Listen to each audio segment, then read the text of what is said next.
Hello, you wonderful people, and welcome to another episode of Super-Fanta-Fi, this being a show where I talk about TV shows of the supernatural, fantasy, and or science fictional genre. For today's episode, I'm going to talk about Trails of Cold Steel, Northern War, Season 1, Episode 11. A lot of really interesting things went down in this episode, so let's break it down. So, Lavi is making her way back because she wants to stop Rogan, because once again, it's been a week. Like, I think I might even mention this last episode, maybe I didn't. But obviously, the parallel between Lavi being out for a week and obviously Reem being out of commission for a month. Because obviously it's like things have kind of kicked off while Lavi's been out of the way. Just like things popped off between 1 and 2 when Reem was out for like that month and everything. So, obviously, like, you have Sarah and Celtic finding out about like, wait, the Northern Jaegers Northumbria hasn't responded. She's like, yeah, there's got to be something going on there. And obviously you had Scarecrow doing his thing, being like, oh, it might be time to play Marty and like play his role. There was an information box on top of his. It looked like it was a rabbit symbol, so I was wondering if that's supposed to be Altina, but because of like her circumstances and the black workshop and all that and the gnomes, maybe like all that information from the intelligence division perspective is kind of under such heavy lock and key that even Scarecrow doesn't even have access to that stuff. I mean, maybe at this point in time, I don't know. But either way, that's all I assumed that was, but maybe that was another file, someone else's file entirely. But yeah, Sarah's kind of getting it's like, all right, and like maybe the Bracer Guild will get involved, which I do love that we jumped to two different groups. We jumped to the Crossbell group. It's Lloyd and Risha, which I'm about to say, wait, this can't be, it's like, no. The divertisement storyline has already happened. Like, we're well after that. But it's like, I did love seeing that picture of everyone. Because at first I was like, is that... I saw someone on the left near Sergey. I was like, that's not Estelle, is it? Because if it was Estelle, there'd also be Joshua. Because I'm like, oh yeah, it's an Azure photo because obviously Noelle's there and so is Wazzy, or Wazzy.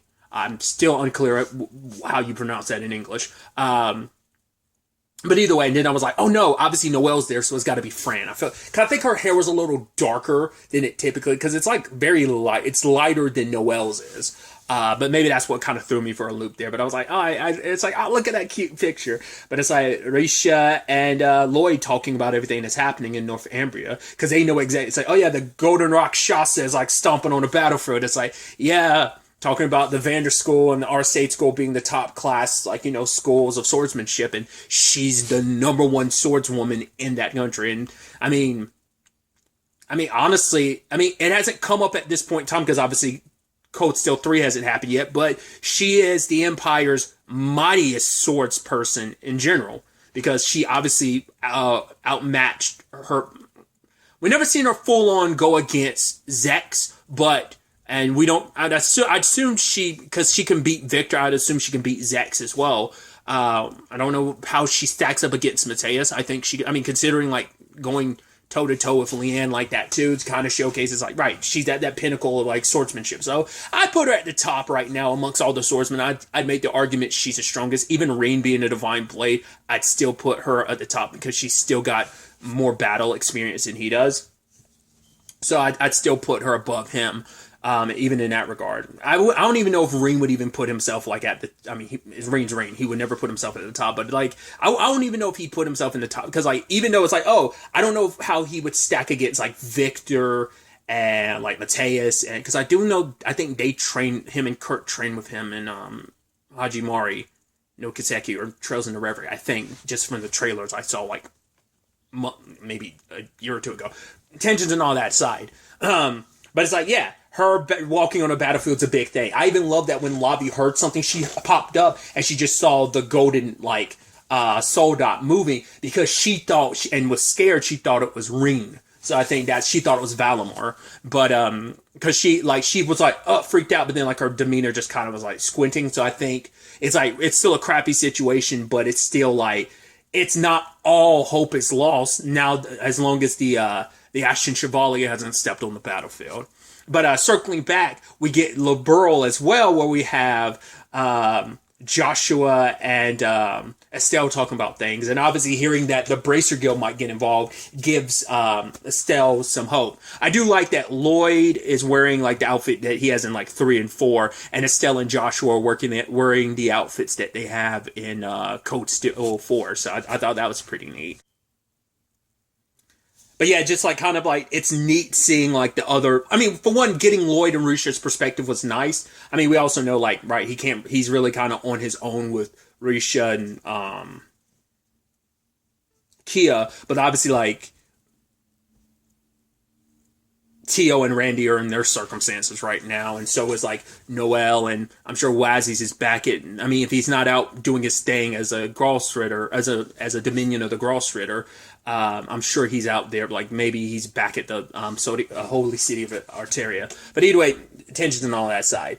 It's just nice kind of getting these other arcs perspectives again, like we will, storyline wise, of get them again, in 3 and 4 with just everything going on in the Empire. But, yeah, it turns out Rogan isn't as in control as he thought, because it turns out the archaisms are attacking citizens, and it's like, whoa, somebody's got to be like working this from behind. What we've known is Jaina, God, I keep butchering her name.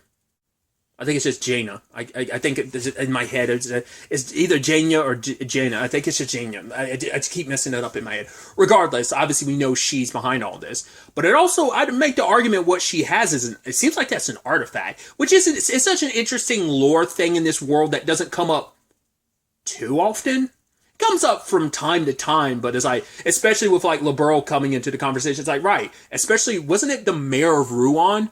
Definitely it was, oh God, Gilbert's boss that was, using an artifact. I think that was the mayor of Ruan. I know he had an artifact.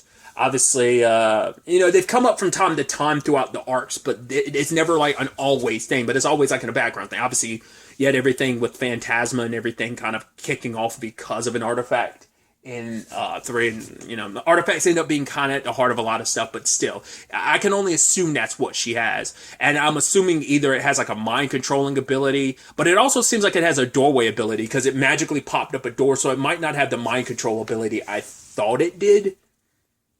She's kind of almost in her Vita bag right now, the way she can kind of, I don't know if like those people are just straight up loyal to her, even that scary face we saw Tally put on. I don't know if that's just kind of who he is and who she's warped him into being, or whether that's because of like the weapon she has that's controlling him. Maybe it does have multiple abilities. I mean, we never know the full extent of what an artifact can do because they're just so unpredictable and they're not fully understood like what they're fully capable of. So it might have multiple abilities, but I always just feel like the artifacts typically only have one purpose. Like the demon flute, its main thing was controlling monsters. It seemed like that was the only thing it did. So that's why I'm wondering if this thing, it just seems like the popping doors up out of nowhere thing just seemed like that was its main power. So that's why I'm like, I don't know if it can mind control people too. If that's just, maybe that's just her shtick of like, once again, being able to sway people, kind of like a siren in some regards. Very much, once again, in the vein of Vita, but yeah, the archaisms aren't completely under Rogan's control, and obviously, like, he's doubling down. He's even trying to reach out to the Empire, too, but obviously on every front, he's being screwed over, because obviously the society's got their own part to play in this, and Campanella's having his fun.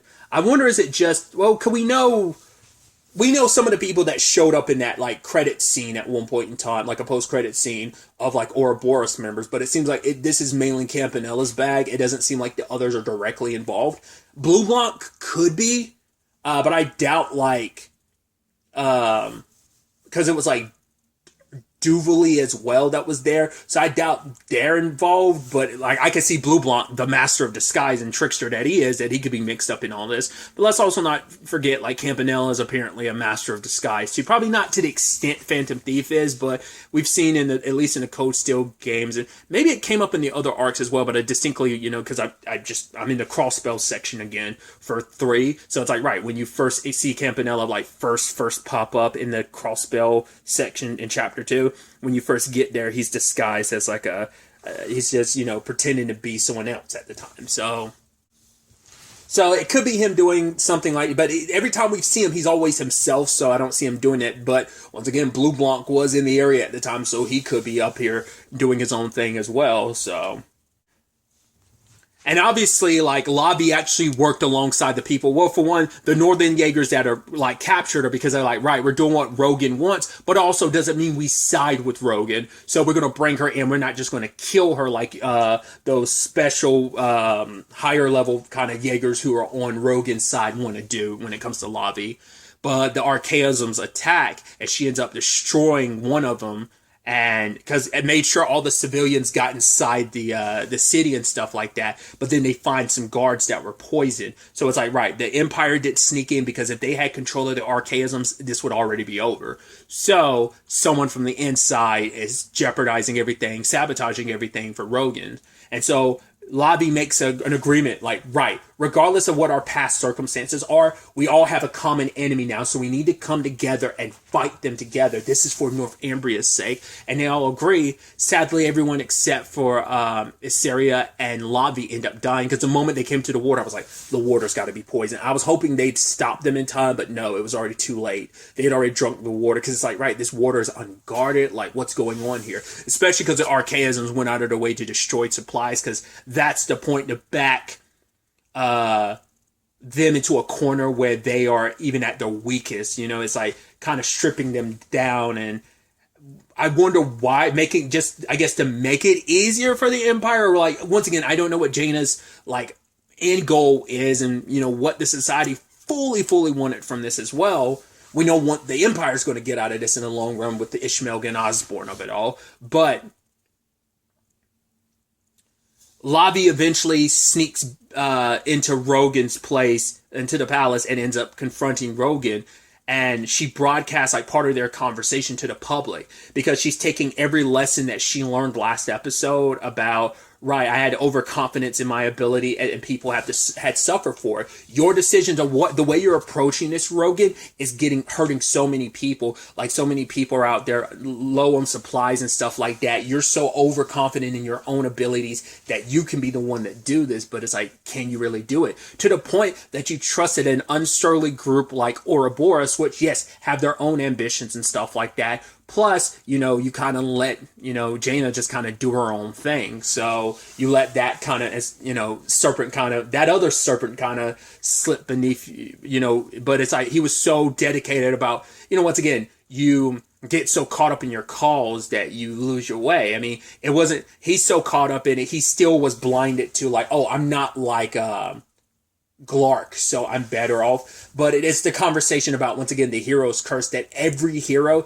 something happens to him, whether it's Colonel Wallenstein, whether it's Vlad, whether it's Glark, and now it's Rogan, that is always, and even Issaria being like, oh yeah, look at you, being the grandchild of a hero getting shot by Tally, and it's like, yeah, like, but once again, taking the lessons she learned last episode from her mom, and obviously what she remembers from her grandfather, now having grown and changed, and kind of having like not being so blinded by kind of her rage and her misunderstandings, and being so, she can finally see, now she has a perspective to finally see where her grandfather was coming from. And it's like, right, a hero, it's like the people in the village are like the heroes, and it's like every civilian can be a hero, or all capable of heroes. Like, the fact is, Rogan, you got so caught up in your power, you forgot about the people who are here, the people who would rise up, the people who would stick together to fight for this country that they love, that they have blood, you know, shed blood, sweat, and tears for this country. They would gladly stand up for it if you give them a chance. And her putting that speech out there rallied a lot of people around them. So, but Rogan admitted kind of defeat, and all right, he was going to try and reach out to the Empire, like, because I'm sure, I mean, once again, the Empire is kind of going against him regardless, because it's like, right, the end result is what they want.